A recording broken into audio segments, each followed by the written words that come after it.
नमस्कार, मैं डॉक्टर कंचन सिंह भारत होम्योपैथी में आप सभी का स्वागत करती हूँ और आशा करती हूँ कि आप सभी अच्छे और स्वस्थ होंगे। चलिए आज के वीडियो में हम बात करते हैं कि एक दमा का मरीज, अस्थमा का पेशेंट अपने ब्रेकफास्ट में क्या क्या चीज़ें वो शामिल कर सकते हैं। तो चलिए वीडियो को स्टार्ट करते हैं। जैसा कि आप सभी को पता है कि अस्थमा हमारे फेफड़े से रिलेटेड ही समस्या होती है। इसमें जो एयरवेज होता है यानी कि जो हमारे फेफड़े में जो श्वास नली होती है उनमें किन्हीं कारणों के वजह से इन्फ्लामेशन हो जाता है। इन्फ्लामेशन होने की वजह से उस पाइप में स्वेलिंग होती है, एयरवेज में स्वेलिंग होती है और म्यूकस का एक्सेस में प्रोडक्शन होना स्टार्ट हो जाता है। जब भी म्यूकस का प्रोडक्शन एक्सेस मात्रा में होगा प्रॉब्लम्स बढ़ेगी, पेशेंट को खांसी आएगा, बलगम भी बनेगा और सांस लेने की तकलीफ भी बनी रहेगी। अब ऐसे कंडीशन में अस्थमा पेशेंट की डाइट तो बहुत ही इम्पॉर्टेंट होता है। अगर आप मेडिसिन के साथ साथ डाइट फॉलो नहीं करते हैं तो आपकी प्रॉब्लम बढ़ सकती है। तो चलिए आइए समझते हैं, जानते हैं कि एक दमा के मरीज को सुबह उठते ही अपने ब्रेकफास्ट में किन किन चीज़ों को शामिल करना चाहिए। फर्स्ट ऑफ ऑल, जैसे ही आप सुबह सो के उठते हैं तो आपको 1 गिलास गुनगुना पानी ज़रूर पीना चाहिए। गुनगुना पानी पीने से आपको 2 फ़ायदे मिल सकते हैं। पहला फ़ायदा ये होगा कि जो आपकी श्वास नली है वो रिलैक्स हो जाएगा। दूसरा फ़ायदा आपको ये मिलेगा कि जो म्यूकस है, जो श्वास नली पे जो चिकनाहट जमी हुई है, वो गर्म पानी यानी कि हल्का गुनगुना पानी पीने से वो थोड़ा सा पिघलेगा। वो खांसी के थ्रू, बलगम के थ्रू आपके मुंह से बाहर निकल जाएगा और थोड़ा बहुत जो बलगम बचा होगा वो आपके स्टूल के जरिए बाहर निकल जाएगा। दूसरी चीज़ें आपको अपनानी है वो है कुछ सीड्स आपको खाने हैं सुबह उठकर। जब आपने गुनगुना पानी पी लिया उसके बाद आपको सुबह उठ के कुछ सीड्स का सेवन करना है, जैसे कि अलसी के बीज हो गया या पंपकिन सीड्स हो गया। आप इनका सेवन करिए। इससे क्या होगा कि आपके जो एयरवेज में, आपके फेफड़े में जो इन्फ्लेमेशन हुआ है, सांस लेने की जो तकलीफ है वो आपकी काफ़ी हद तक कम हो जाती है। क्यों हो जाती है? क्योंकि इन सीड्स में, इन बीजों में एंटीऑक्सीडेंट पाया जाता है।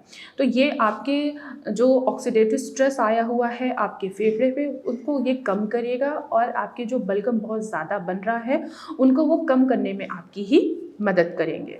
इसके अलावा आप अखरोट ले सकते हैं, बादाम ले सकते हैं और अंजीर, जिसको फिग्स कहा जाता है, ये भी आप आसानी से इनका सेवन कर सकते हैं। और भी बहुत सारे ऑप्शन हैं एक अस्थमा पेशेंट के लिए, एक दमा पेशेंट के लिए अपने ब्रेकफास्ट में शामिल करने के लिए। जैसे कि आप दलिया भी खा सकते हैं, ओट्स भी खा सकते हैं। आप इनका सेवन भी करके आप आपके बलगम को बनने से रोक सकते हैं। आपको एक बात का बहुत ध्यान रखना है कि आपको ऐसा ब्रेकफास्ट लेना है जिनमें चिकनाहट ना हो। खटास वाली कोई भी चीज़ें आपको नहीं खाना है, जैसे कि टमाटर, नींबू, आपको इनका सेवन नहीं करना है। खट्टे जितने भी हमारे फ्रूट्स होते हैं उनका आपको सेवन नहीं करना है। इनके अलावा आप ओट्स खा सकते हैं, दलिया खा सकते हैं, आप पोहा भी खा सकते हैं। सबसे अच्छा ऑप्शन है आप इडली भी खा सकते हैं, आप डोसा सांभर भी खा सकते हैं। लेकिन जैसे मैंने आपको ये बोला है कि आपको खट्टी चीज़ों से दूर रहना है। अगर आप सांभर खाना चाह रहे हैं और आपको सांभर बहुत पसंद है तो कोशिश करिए कि उसमें आप टमाटर नहीं डालिए, उसमें किसी तरीके का लेमन नहीं डालिए, उसमें आप इमली भी मत डालिए। ये तीनों प्रोडक्ट क्या करते हैं, इसमें एसिड होता है, ये आपको खांसी की और भी ज़्यादा इंक्रीज हो सकती है, आपकी खांसी और भी ज़्यादा ये बढ़ा सकते हैं। तो आपको खट्टी चीज़ों से दूर रहना है। तो आप इडली डोसा खा सकते हैं, आप सांभर भी खा सकते हैं, लेकिन उसमें किसी भी तरीके की खट्टी चीज़ें इन्वॉल्व मत करिए। इसके साथ ही साथ आप कुछ फलों का भी आसानी से सेवन कर सकते हैं, जैसे कि सेब। सेब में एंटीऑक्सीडेंट होता है, बहुत अच्छी प्रॉपर्टीज़ होती है, एंटी इन्फ्लेमेटरी प्रॉपर्टीज़ होती है, ये ऑक्सीडेटिव स्ट्रेस को कम करता है और बलगम बनने से आपको रोकता है। तो आप सेब का भी सेवन कर सकते हैं, आप पपाया का भी सेवन कर सकते हैं। पपाया से आपका डाइजेशन इम्प्रूव होगा और आपका जो गट है वो भी हेल्दी रहेगा और आपको सांस लेने की तकलीफ भी महसूस नहीं होगी। क्योंकि अक्सर देखा गया है जब किसी भी पेशेंट को गैस बनती है, एसिडिटी बनती है, क्यों? क्योंकि उनका पेट क्लियर नहीं हो रहा है। और अस्थमैटिक पेशेंट में अगर बहुत ज़्यादा गैस बन रहा है, एसिडिटी बन रहा है, उनका पेट साफ नहीं हो रहा है, पेट साफ ना होने की वजह से एसिडिटी भी बनेगा और गैस भी बनेगा, और गैस की वजह से पेशेंट को सांस लेने की तकलीफ थोड़ी सी उनकी बढ़ जाती है। तो ये सारी समस्याएं आपकी कम होती हुई नजर आएंगी। साथ ही साथ अब ब्रेकफास्ट के साथ जाहिर सी बात है लोगों को कोई ना कोई चीज़ पीना भी पसंद होता है, जैसे कि चाय। तो आप चाय ले सकते हैं। कोशिश करिए कि आप चाय की जगह ग्रीन टी का भी सेवन करें। ग्रीन टी में एंटीऑक्सीडेंट होता है, एंटी इन्फ्लेमेटरी प्रॉपर्टीज होती है, ये आपके इम्यून सिस्टम को बैलेंस करता है। एंटीऑक्सीडेंट गुण होने की वजह से ये इन्फ्लेमेशन को भी कम करता है। तो आप चाय के बजाय अगर आप ग्रीन टी का सेवन करते हैं, ग्रीन टी लेते हैं, तो एक अस्थमैटिक पेशेंट के लिए बहुत ही ज़्यादा बेनिफिशियल होता है। इसके अलावा आप काढ़ा भी आसानी से पी सकते हैं। काढ़ा बनाने के लिए आपको 1 गिलास पानी लेना है, उसमें छोटा सा अदरक कूट के डालना है, 2 काली मिर्च, 2 लौंग और 2 इलायची को भी ऐड कर देना है। इनको इतने अच्छे से बॉईल करिए जब तक ये 1 गिलास का पानी 1 कप में कन्वर्ट ना हो जाए। देन इसके बाद आप धीरे धीरे इसको सिप सिप करके भी आसानी से पी सकते हैं।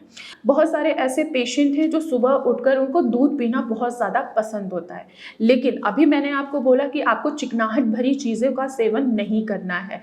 तो अगर आप दूध का सेवन करना चाहते हैं तो आप उसमें चुटकी सा हल्दी भी ऐड ऑन कर सकते हैं। हल्दी में एंटी इन्फ्लेमेटरी प्रॉपर्टीज होती है, एंटीबैक्टीरियल प्रॉपर्टीज होती है, एंटीऑक्सीडेंट होता है। आपको आपके फेफड़े में बलगम जमा नहीं होने देगा, आपकी श्वास नली को वो ब्लॉक नहीं करेगा, उसमें जो स्वेलिंग आई हुई है उसको कम करेगा। तो आप दूध ले सकते हैं, लेकिन हल्दी वाला दूध जरूर लीजिए। इससे आपकी प्रॉब्लम काफ़ी हद तक कम होती हुई आपको नज़र आएगी। जब आप ये सारी चीज़ें डाइट फॉलो करते हैं तो आपको कोई कमज़ोरी भी महसूस नहीं होगा, आपको सांस लेने में जो तकलीफ हो रही थी वो भी काफ़ी हद तक कम होता हुआ नज़र आएगा। इसके अलावा आप एक और फ्रूट को शामिल कर सकते हैं जिसको बोला जाता है आंवला। आप आंवले का भी आसानी से सेवन कर सकते हैं। ये आपके जमे बलगम को एग्रावेट नहीं होने देगा, आपके बलगम को बाहर निकालेगा, आपको जो सांस लेने की तकलीफ हो रही थी उसको ये कम करेगा। तो आप आंवला का भी आसानी से सेवन कर सकते हैं। तो अब जो मैंने आपको ब्रेकफास्ट बताया है, अगर आप इनको शामिल करते हैं रोज़ाना बेसिस पे तो आप अपने बलगम को भी कम करेंगे और आपकी परेशानी भी ज़्यादा नहीं बढ़ेगी, इवन कि धीरे धीरे वो आपका कंट्रोल में ही आएगा। लेकिन यहीं पे अगर आप खट्टी चीज़ों का सेवन करते हैं, बहुत ज़्यादा चिकनाई वाले चीज़ों का सेवन करते हैं, जैसे दूध है, दही है, लस्सी है, केला है, आप इनका अगर सेवन करेंगे तो इससे आपकी प्रॉब्लम बढ़ सकती है।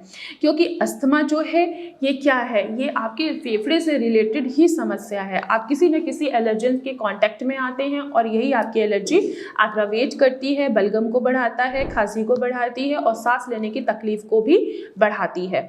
तो जो ब्रेकफास्ट मैंने आपको सजेस्ट किया है, अगर आप ये ब्रेकफास्ट अपनाते हैं तो आप अस्थमा को धीरे धीरे क्योर भी आसानी से कर सकते हैं। तो आज की वीडियो में बस इतना ही, फिर मैं मिलूंगी नेक्स्ट वीडियो में। तब तक के लिए धन्यवाद।